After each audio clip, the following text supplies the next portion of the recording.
Om Shanti. Good morning. साकार मुरली 6 अगस्त 2021। बाबा का मीठा मीठा लेटर हम मीठे मीठे बच्चों के मीठे मंथन के लिए।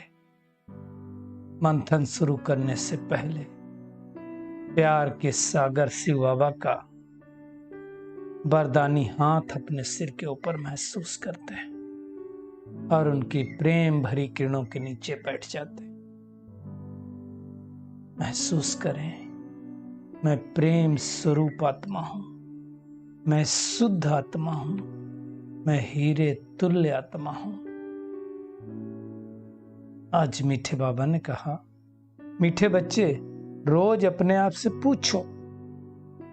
क्या पूछो? कि मैं आत्मा कितना शुद्ध बना हूं, कितनी शुद्धता आई है मेरे अंदर। जितना शुद्ध बनेंगे उतना खुशी होगी, सेवा करने का उमंग आएगा। क्योंकि जैसे जैसे आत्मा प्योर होती जाती है ना, उन गुणों में स्थित हो जाती है, तो नेचुरल रूप से उस आत्मा से वो प्रकंपन चारों ओर फैलते हैं। और हमें मेहनत करनी है कि हम सातों गुणों में नेचुरल रूप से चिंतन मनन सिमरन करने वाले बन जाएं। आज का प्रश्न है, हीरे जैसा श्रेष्ठ बनने का पुरुषार्थ क्या है? बाबा कहते देही अभिमानी बनो, अर्थात देह से अलग आत्मा समझो अपने आप को। शरीर में जरा भी मोह न हो, अटैचमेंट नहीं। बाबा कहते फिकर से फारिग हो, एक बाबा की याद में रहो। यही श्रेष्ठ पुरुषार्थ हीरे जैसा बना देगा। चिंता नहीं करनी है। बाबा कहते हैं ना, चिंता उसकी कीजिए अनहोनी जो होए। कोई अनहोनी नहीं है, कल्प पहले जो हुआ था वही इस कल्प भी हो रहा है। अगर देह अभिमान है तो समझो अवस्था बहुत कच्ची है। चेक करो, मेरे को देह अभिमान है क्या? किसी को देख करके अगर ये फर्क आता है कि मैं ऊंचा हूं, मैं नीचा हूं, तो देह अभिमान है। देह अभिमान नहीं होने की निशानी है, मुझे कुछ फर्क नहीं पड़ेगा। और अगर देह अभिमान है तो हम बाबा से दूर हैं। हाँ, लेकिन बाबा साथ साथ समझा रहे हैं, मोह नहीं रखना शरीर में, लेकिन इस शरीर की संभाल भी करनी है। क्योंकि इस शरीर में रहते ही कर्मातीत अवस्था को पढ़ना है। यह अनमोल शरीर है। इस पुरुषोत्तम संगम युग में बाबा से मिलाने के लिए निमित्त बना ये शरीर है। इसलिए इस शरीर की संभाल भी अवश्य करनी है। आज का बहुत सुंदर गीत, मुखड़ा देख ले प्राणी,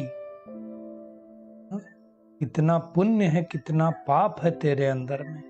कौन से मुखड़े की बात हो रही है? ये मुखड़ा नहीं जो हम रोज दर्पण में देखते हैं, नहीं, अंदर का मुखड़ा। बाहरी रूपी से तो बड़े अच्छे सब लोग लगते हैं, कि अंदर क्या है वो देखना। और किसी के अंदर का देखना हो तो उसके एकांत में जब कोई न देख रहा हो, वो क्या करता है उससे पता चलता है। क्या सोचता है वो, उससे पता चलता है। तो अपनी चेकिंग खुद करनी है। बाबा समझाते हैं बार बार कि देखो भाई, योग बल से ही पाप कटेंगे, और जिनके पाप कटेंगे उनको खुशी का पारा चढ़ेगा।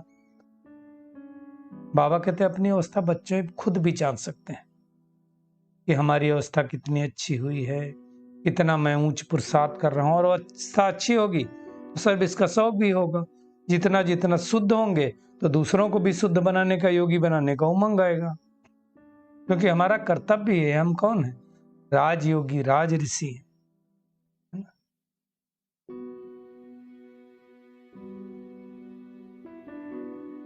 राजयोग ऋषि जो होते हैं वो क्या करते हैं? भगवान को अपना पिता मानते हैं। और दुनिया के हठयोग ऋषि जो होते हैं वो क्या करते हैं? जो तत्व है ना, परम धाम, उसको भगवान मानते हैं। ये फर्क है। कोई मकान मालिक मान ले, दिस इज द डिफरेंस। तो बाबा कहते हैं तत्व के साथ योग लगाने से कोई बल थोड़ी मिलता है, परमात्मा के साथ योग लगाएंगे तो बल मिलेगा, है ना। तो देखना है हमारे अंदर कोई देह अभिमान नहीं है। बाबा फरमान करते हैं, क्या फरमान करते हैं कि बच्चे अब तुम्हें हीरे जैसा बनना है। तो हीरे जैसे बनने के लिए देह अभिमान का संपूर्ण रूप से त्याग करना। इसलिए बाबा आज बार बार कह रहे हैं, हे बच्चे अपनी जांच करते रहो कि हम कितना बाबा को याद करते हैं। चार्ट रखो तो पता चले ना कि सारा दिन में हम आत्मा कितना याद करते हैं। बाबा ने बहुत सुंदर बात बताई कि देखो अभी रेस चल रही है, कर्मातीत अवस्था अभी मिलनी है, फिर विनाश शुरू हो जाएगा। तब तक कर्मातीत अवस्था ना मिले तब तक रिहर्सल होती रहेगी। बाबा कहते हैं हम किसी की बुराई नहीं करते हैं, लेकिन अंत में सबको पता पड़ जाएगा। बहुत थोड़ा समय बचा हुआ है ना। बाबा कहते हैं अभी एक रस अवस्था नहीं बनी है, जितना कोशिश करते हैं उतना विकल्प तूफान बहुत आते हैं ना। वो संकल्प आएंगे, वो चीजें होंगी जो आप सोच नहीं सकते हैं, परंतु कर्मेंद्रियों से कोई भी कर्म नहीं करना है। दुनिया में सोचते हैं कि बड़े बड़े बंगले हैं, गाड़ियां हैं तो खुशी रहती है, सोचते हैं कि हम बहुत सुख में हैं। बाबा कहते हैं तुम तो विश्व के मालिक बनते हो तो कितनी खुशी होनी चाहिए। बाबा से हमको राजाई मिलती है तो कितना खुशी होना चाहिए। बाबा कहते लेकिन इतना खुशी रहती नहीं जितना धन मिलने से होती है। प्रत्यक्ष की बात है ना, ये तो भविष्य की बात है। तो बाबा कहते हैं अभी तुम बहुत धनवान बनते हो।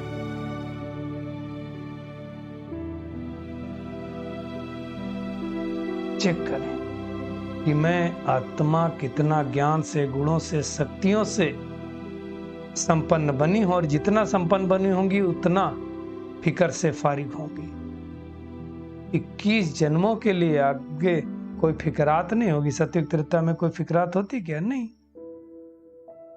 बाबा कहते हैं रामायण की कथा तुम्हारे ऊपर ही है, तुम महावीर हो, अचल अडोल रहते हो, फिकरात की कोई बात नहीं है।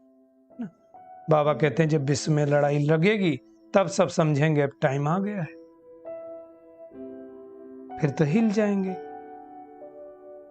बाबा कहते हैं पुरुषार्थ करने का भी समय है, फिर तो विनाश की धूमधाम होगी। बाबा क्या कह रहे हैं? विनाश की भी धूमधाम होगी। क्योंकि देखिए उस समय तो लोग, हमने देखा है अभी जब 1-1.5 साल के अंदर जब ये पेंडेमिक आया था तो लोग क्या कर रहे, दिन भर उसकी चर्चा करते थे। जो अफेक्टेड नहीं थे, जो अफेक्टेड है तो निगेटिव थे ही।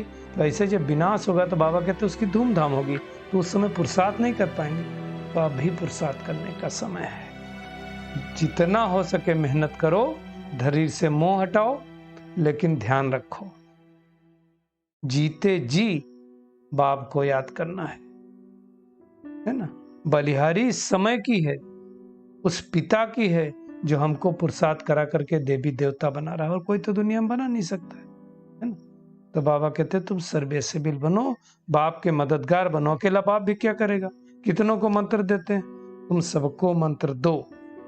कौन सा मंत्र दो? मन मना भव का मंत्र देते जाओ, मध्याजी बताते जाओ। मध्याजी भव अर्थात जीवन मुक्ति का वर्षा देते जाओ। मुख्य बात है आत्मा को पतित से पावन बनाने का पुरुषार्थ करना। बाबा कहते भक्ति तो तुम जन्म जन्मांतर करते आए हो, अब एक बाप को याद करना है। भक्ति का कोई अक्षर भी नहीं बोलना। बाबा कहते हैं हाय राम, ये सब हमारे अक्षर नहीं हो सकते हैं। शांत स्वरूप में चुपचाप बैठ जाना। मैं आत्मा हूं ही शांत स्वरूप, इसमें बोलने की क्या बात है। बाबा आज ने तो आज और सूक्ष्म बात बताई। ओम शांति भी बोलने की जरूरत नहीं, वही तुम शांत स्वरूप आत्मा। भूल क्यों जाते हो? हाँ, बाबा कहते हैं 1-2 को याद दिलाते रहो कि शिव बाबा की याद में हो। शिव बाबा याद है, मुरली सुनते हो, मुरली में आज बाबा ने क्या बताया, ये सारी बातें बाबा कहते करना है। पुरानी पतित दुनिया से मुंह नहीं लगाना है। बाबा, ब्रह्मा बाबा है ना, बहुत सारे बच्चे बच्चियां सोचते थे कि कुछ इस रथ के लिए कपड़े लाएं, श्रृंगार करें। बाबा नहीं पसंद करते थे। बाबा कहते हैं वहां जाकर के हमको श्रृंगार करना है। सतयुग में तो श्री नारायण होगा, श्री लक्ष्मी से पहले भी श्री नारायण आएगा, अर्थात श्री कृष्ण का जन्म श्री राधे से पहले होगा, बड़ा होगा ना। बाबा कहते इसलिए श्री कृष्ण का नाम बहुत बाला है। आप देखो कितनी सूक्ष्म बात बाबा बताते हैं। श्री कृष्ण की जन्माष्टमी मनाते हैं, जन्मदिन मनाते हैं। नारायण का, लक्ष्मी नारायण का कोई जन्मदिन मनाता है क्या? किसी को मालूम ही नहीं होगा जन्मदिन। क्यों? क्योंकि श्री कृष्ण राधे ही लक्ष्मी नारायण बनते हैं। ये सब बाबा के अलावा कोई बना थोड़ी सकता है। तो पहले पहले होती है शिव जयंती, है ना, फिर इसलिए शिव जयंती मनाते हैं, फिर कृष्ण जयंती होती, फिर राम की जयंती होती है। बाबा कहते हैं शिव के साथ ही गीता का जन्म होता है, क्योंकि गीता ये है जो बाबा रोज मुरली में सुना रहे हैं, ये गीता है, इसलिए उसको गीता ज्ञानदाता कहते हैं। शुरू में ब्रह्मा बाबा ने बहुत साक्षात्कार किए थे, ये बनूंगा, ताज वाला बनूंगा, पकड़ी वाला बनूंगा, 2-4 जन्मों के साक्षात्कार बाबा ने कराए थे। अभी हम पुरुषार्थ कर रहे हैं भविष्य के लिए, नर से नारायण बनने के लिए। ये जास्ती खुशी बाबा कहते हैं उनको होगी जो कर्मातीत अवस्था को पाने वाले होंगे, जो उसके समीप पहुंचते जाएंगे। तो हमें अपनी चेकिंग करनी है कि हम मामा बाबा को कितना फॉलो कर उनके तख्त नसीन बनते हैं। फिर बाबा ने कहा क्रोध का भी भूत नहीं होना चाहिए, ये भूत भी बहुत दुख देता है। चेक करना है, हमारे अंदर कोई भूत नहीं होना चाहिए। अपनी उंगली इस कलयुग रूपी पहाड़ को पलटाने के लिए देनी है, अर्थात इस सृष्टि को स्वर्ग बनाने में बाबा की मदद करनी है। और दूसरा, बाबा को याद करना है। जितना याद करेंगे उतना विकर्म विनाश होंगे, विकर्म विनाश होंगे तो उच्च पद पाएंगे, है ना। तो बहुत अच्छा बाबा ने कहा था, मन मना भव, संस्कृत का अक्षर है, हालांकि बाबा तो हिंदी में कहते हैं तुम मुझे याद करो, बस सिंपल है। तो अपनी चेकिंग करना है कि हम कितने सतो प्रधान बने हैं। ये होमवर्क है आज का हमारा। बाप समान हम निरहंकारी बने हैं। इस शरीर की संभाल करनी है, लेकिन शिव बाबा को याद करना है ना। अपने आप से पूछना है कि मैं आत्मा कितना शुद्ध आत्मा बनी हूं, कितना श्रेष्ठ आत्मा बनी हूं, मेरे अंदर कोई भूत तो नहीं है। हर आत्मा को मैं प्यार से चलाती हूं। मम्मा बाबा को फॉलो कर उनके तख्त नसीन बनना है। फिर बाबा ने आज वरदान दिया, सहन शक्ति की विशेषता द्वारा दूसरे के संस्कारों को परिवर्तन करने वाले दृढ़ संकल्पधारी भव। बाबा कहते हैं जैसे ब्रह्मा बाबा ने क्या किया, ज्ञानी और अज्ञानी दोनों आत्माओं द्वारा इंसल्ट सहन किया। उस समय तो नया नया ज्ञान था तो लोग उल्टा पुल्टा बोलते थे, सहन किया, परिवर्तन किया उनका। तो ऐसे फॉलो फादर करना है। ऐसा नहीं है कि किसी ने इंसल्ट कर दी तो हम उसके प्रति शुभ भाव नहीं रखें ना, हमेशा परोपकार की स्थिति, परोपकारी भावना, है ना। बाबा कहते ये नहीं सोचो कहां तक होगा, कैसे होगा, सहन करो। कहां तक सहन करेंगे वो नहीं सोचो, जो सहन करेगा वही शहंशाह बनेगा, है ना। बाबा कहते कोई कुछ आपके लिए बोलता है ना, चुप रहो, सहन कर लो तो भी बदल जाएगा। दिल शिकस्त नहीं बनो कि ये पता नहीं कब बदलेगा, ये ठीक होगा कि नहीं ठीक होगा, है ना, वो नहीं सोचो। स्लोगन है, बाबा कहते हैं संगम पर सहन कर लेना, झुक जाना, यही सबसे बड़ी महानता है। तो ऐसे महान हम सबको बनना ही है।